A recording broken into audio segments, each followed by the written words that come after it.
Assalamualaikum warahmatullahi wabarakatuh. Perkenalkan, nama saya Wahyu Satrio Wibowo. Saya dari TPB 56 dengan NIM 120380043. Di sini saya ingin melaksanakan atau mengerjakan UAS PKS 2 di semester 2 ini. Nah, di sini saya menciptakan atau membuat dua aplikasi. Yang pertama, aplikasi penghitung berat badan ideal yang berbasis pada matematika. Yang kedua yaitu aplikasi pengkonversi suhu yang berbasis pada mata pelajaran kimia. Nah, langsung saja kita akan menjelaskan program yang pertama, yaitu program menghitung berat badan ideal. Nah, di sini saya akan menjelaskan flowchart-nya terlebih dahulu. Alur pertama yaitu program akan menginisialisasikan variabel-variabel yang akan digunakan. Ini dia, di sini ada integer, ada string, dan di antara string itu terdapat array, berarray 5. Nah, array ini setelah itu array akan diisi di sini. Isi dari array ini merupakan tipenya yaitu string yang berisi tentang jawaban final dari aplikasi ini. Selanjutnya akan muncul output. Nah, output ini seperti sambutan. Setelah output ini keluar, program akan menjalankan perintah perulangan menggunakan perintah do while. Ini di sini. Nah, seperti ini alurnya. Ini ke sini. Di sini ada output, suruh menginputkan nama, lalu nama ini akan di print di sini. Halo, misalnya namanya Wahyu. Halo Wahyu, ayo kita mulai. Karena di sini ada operator dan untuk menggabungkan ini semua jadi sebuah print di print. Masukkan jenis kelamin karena berat badan ideal laki dan perempuan itu berbeda. Apabila menjawab R, maka kondisi akan terjawab dengan true. Apabila menjawab P ataupun selain L akan masuk ke sini, yaitu percabangan lagi di sini. Dan apabila user menginputkan selain L dan P, maka akan di sini. Ini input kamu salah, inputkan L atau P saja ya. Nah, di sini saya akan mencontohkan ini di sini dengan di sini sama aja ya, perintahnya kurang lebihnya sama. Nah, di sini saya akan menjelaskan yang ada di laki-laki. Nah, di laki-laki ini setelah user memasukkan L, maka akan di sini suruh memasukkan berat badan, setelah itu tinggi. Nah, variabel BMI ini saya isi dengan rumus BMI nih. Nah, hasil akhir dari ini akan berpengaruh pada kemanakah jalan aplikasi selanjutnya. Apakah akan melalui percabangan ini atau ke sini atau ke sini atau ke sini atau ke sini. Di setiap percabangan akan ada hasilnya masing-masing, yaitu kalau percabangan ini kondisinya terpenuhi, maka variabel BMI list menjadi 4 dan seterusnya. BMI list ini digunakan untuk indeks pemanggilan array nantinya. Nah, selanjutnya apabila sudah selesai, di sini juga rumus Broca untuk menghitung berat badan ideal berdasarkan tinggi. Di sini lalu muncul output. Output ini sebagai penjelas saja. Pertama outputnya yaitu output BB hasil BM list. Ini merupakan array yang telah diisi tadi. Nih, array yang ini akan muncul di situ. Ini akan muncul di situ, di sini. Apakah ideal atau tidak? Selanjutnya ini berat badan ideal untuk tinggi. Misal 170 cm adalah 30 kg. Di sini saya mengoutputkan string, lalu saya gabung dengan variabel tinggi, saya gabung lagi dengan string, saya gabung lagi dengan variabel BB ideal 2, dan saya gabung lagi dengan string. Ini output ini untuk mencetak indeks BMI yang telah dihitung dengan rumus yang tadi, rumus yang ini. Setelah itu selesai, user akan ke sini diminta untuk apakah ingin mengulang atau tidak. Jika jawabannya iya, maka program akan mengulang ke sini seperti sesuai dengan perintah do dan while ke sini menginputkan nama. Bila user menjawab dengan N, maka akan langsung ke sini sampai jumpa keluar. Nah, ini merupakan source kodenya. Di sini seperti biasanya ada include your stream di sini. Nah, pertama yang dilakukan adalah sama menginisialisasikan variabel-variabel yang akan digunakan. Di sini integer, di sini float. Float ini dapat menyimpan angka dalam bentuk desimal atau ada komanya. Di sini ada string. Di string ini merupakan string bertipe array yang ada 5 data array di dalamnya. Di sini saya isi arraynya dengan hasil finalnya. Di sini ada opening, lalu di sini ada looping dengan menggunakan do dan while. Alurnya kurang sama persis dengan flowchart tadi, namun di sini ada beberapa yang berbeda. Nah, di sini kenapa kok menggunakan getLine bukan menggunakan chain? Karena getLine ini dapat mengambil input spasi dari input yang diberikan user. Nah, ini merupakan seperti checkpoint seperti itu buat nanti perulangan menggunakan perintah goto. Ini nih goto. Goto ini seperti pergi ke gitu. Misalnya goto unsquared loop berarti pergi ke sini. Nah, seperti itu. Ada checkpoint lagi untuk mengulang nanti. Lalu keluarlah print mau menghitung berat badan lagi itu tidak. Dia tanya apakah mau menghitung lagi. Jika jawabannya itu selain Y dan selain N, maka akan keluar jawabanmu salah. Masukkan Y atau N saja ya. Lalu di sini ada perulangan goto. Ini sama dengan pergi ke sini. Jadi perintah yang ada di sini akan dijalankan lagi. Nah, jika user menginputkan Y, maka ini perulangan akan terjadi sampai ke sini, ke do yang awal.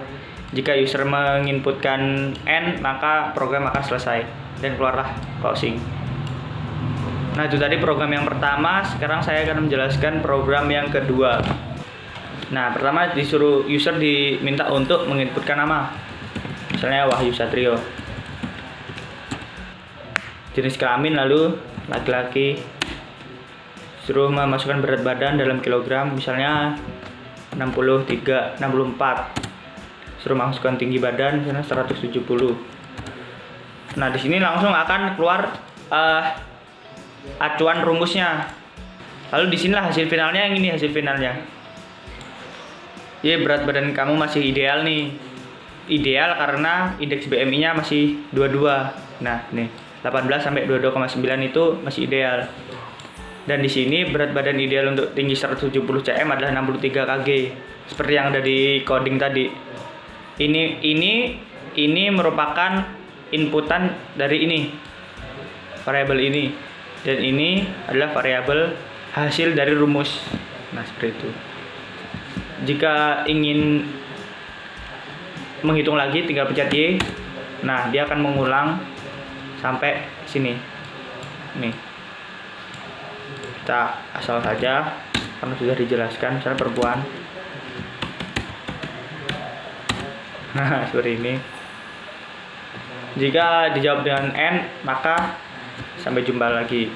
Selesai. Sekarang saya ingin menjelaskan program yang kedua. Diinisialisasikan semua variabel yang diperlukan. Kenapa kok 99? Karena ini hanya untuk isian saja ya. Karena kalau tidak diisi, arraynya bakal error. Di sini ada seperti biasa, sambutan, ini nama sama seperti tadi. Ini checkpoint, karena di sini saya tidak ada checkpoint, di flowchart tidak bisa ditambahin goto, maka saya menggunakan komen saja buat penjelas. Ditanya, kamu convert suhu dalam apa nih? Disuruh memilih 4 ini. Nah, ada lagi di sini percabangan. Ada 4 percabangan di sini kalau nggak salah. Seperti yang saya buat, saya membuat 4 percabangan. Ini answer 1, 2, 3, 4. 1 itu Celsius, 2 Fahrenheit, 3 Reaumur, 4 Kelvin. Nah, jika user menginputkan selain 1, 2, 3, dan 4, maka akan keluar ini. Pilihanmu salah, masukkan angka pilihan 1 sampai 4. Karena user salah menginput, langsung ke sini. Ditanya lagi, apakah kamu yakin ingin keluar? Ini masih agak panjang, tapi kita kayaknya jelasin yang ini dulu. Ini semua sama prosesnya, cuma berbeda di rumus saja. Kita jelaskan salah satu saja untuk menyingkat waktu. Yang kedua yaitu Fahrenheit. Suruh masukkan suhu Fahrenheit. Setelah user memasukkan, akan diproses. Ini rumusnya. Setiap rumus saya berikan variabel sendiri-sendiri untuk memudahkan saya dalam mengeprint nantinya. Gitu ya. Oh iya, di sini ada arraynya juga, ding. Kenapa kok Y ini di sini ada ini? Karena Y ini merupakan indeks untuk memanggil array. Pertama Y kan tadi sama dengan 0. Di sini kita tambah nilainya, Y sama dengan 1. Lalu di sini karena array itu mulainya dari 0, maka untuk memanggil array yang pertama Y ini kita kurangin 1 agar nilainya menjadi 0. Setelah rumusnya selesai, maka akan muncul output. Outputnya ini nih. Ini tanya mau ngulangin lagi nggak, mau looping nggak. Nih di sini input looping. Jika hasilnya ya, maka akan looping ke sini. Nih sampai sini. Karena di flowchart nggak ada, saya nanti akan menjelaskan di source code-nya saja. Jika jawabannya N, maka langsung ke bawah. Jika jawabannya selain Y dan N, maka akan ini go to looping ketiga. Berarti ngulangin ke sini agar user diminta untuk menginput inputan yang benar. Lurus ke sini udah selesai. Nah, setelah tadi proses di atas selesai, ditanya lagi, apakah kamu yakin ingin keluar? Yang pertama, pilihan pertama, iya saya ingin keluar. Yang pilihan kedua, saya ingin melihat history input. Nah, apa gunanya array tadi? Array tadi gunanya untuk menampilkan history inputan. Ini seperti ini. History Celsius. Ini for, menggunakan for untuk mengeprint history yang telah dimasukkan oleh user. Misalnya user menginputkan 3 kali dalam converter Celsius, maka di sini akan looping secara 3 kali. Inisialisasikan semuanya. Di sini ada yang memakai array nilai 99 ini hanya untuk isian agar arraynya tidak kosong. GetLine ini untuk mengambil spasi dalam inputan string. Di sini checkpoint, looping seperti yang saya jelaskan di program pertama. Ini ditanya di sini, user akan memasukkan inputan di sini. Nah, ini juga checkpoint. Kalau saya bilang checkpoint, setelah user menginputkan, maka misalnya user menginputkan 1, maka yang akan jalan di sini, program di sini akan jalan, dan seterusnya. Selanjutnya sama sebenarnya perintahnya seperti yang di nomor 1 ini. Nah, di sini saya menjelaskan kenapa kok x++. Ini untuk mengisi nilai x. Ini kan x menjadi 0, kita isi di sini nilainya. Lalu disuruh menginputkan suhu dalam Celsius. Nah, kenapa kok x-1 seperti yang saya jelaskan? Karena untuk array itu dimulai dari 0. Yang pertama itu dimulai dari 0. Agar nilai di sini 0, maka x-nya kan tadi nilai 1. X dikurang 1 sama dengan 0. Nah, seperti itu. Setiap rumus saya berikan variabel sendiri-sendiri. Ini output seperti yang saya jelaskan tadi. Looping ini checkpoint lagi ya. Nah, seperti ini. Jika user kan di sini diminta untuk menginputkan jawaban apakah dia ingin mengulang lagi. Jika iya, maka user akan menginputkan huruf Y dan terjadilah di sini looping. Nih. Go to looping. Berarti pergi ke looping ke sini, pergi ke sini. Kalau user menginput selain menginputkan 1, 2, 3 atau 4, maka program akan kembali ke percabangan, checkpoint percabangan. Sebenarnya nggak tahu sih namanya apa, tapi lebih enaknya ngomongnya checkpoint saja kalau saya. Dia selanjutnya closing di sini. Apakah kamu yakin ingin keluar? Ya atau tidak. Jika iya, maka akan keluar. Jika user menjawab dengan angka 2, maka akan muncul history. Seperti ini. History ditulis menggunakan for. For integer i sama dengan 0, i kurang dari sama dengan x min 1, i plus plus. Ini akan berulang sesuai dengan jumlah inputan yang dimasukkan user. Misalnya user menginputkan 3 kali melakukan convert, maka ini akan berulang 3 kali seperti ini, dan inilah closingnya.